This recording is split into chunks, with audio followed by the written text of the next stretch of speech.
Chapter 48.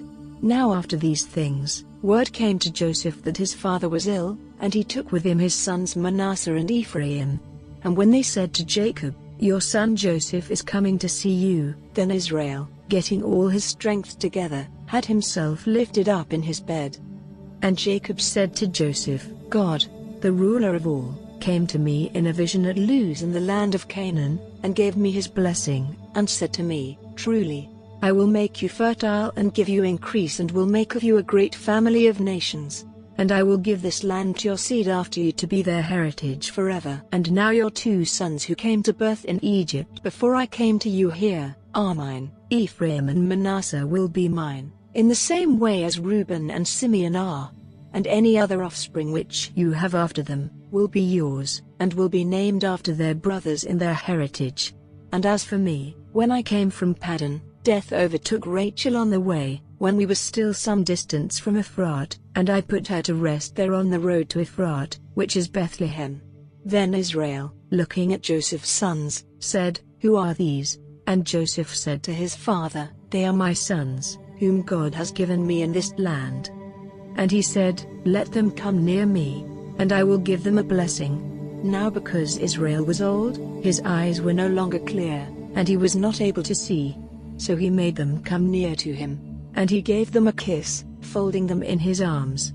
And Israel said to Joseph, "I had no hope of seeing your face again, but God in his mercy has let me see you and your children." Then Joseph took them from between his knees, and went down on his face to the earth.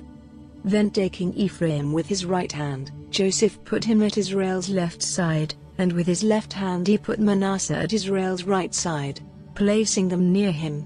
And Israel, stretching out his right hand, put it on the head of Ephraim, the younger, and his left hand on the head of Manasseh, crossing his hands on purpose, for Manasseh was the older. And he gave Joseph a blessing, saying, "May the God to whom my fathers, Abraham and Isaac, gave worship, the God who has taken care of me all my life till this day, the angel who has been my savior from all evil, send his blessing on these children, and let my name and the name of my fathers, Abraham and Isaac, be given to them, and let them become a great nation in the earth."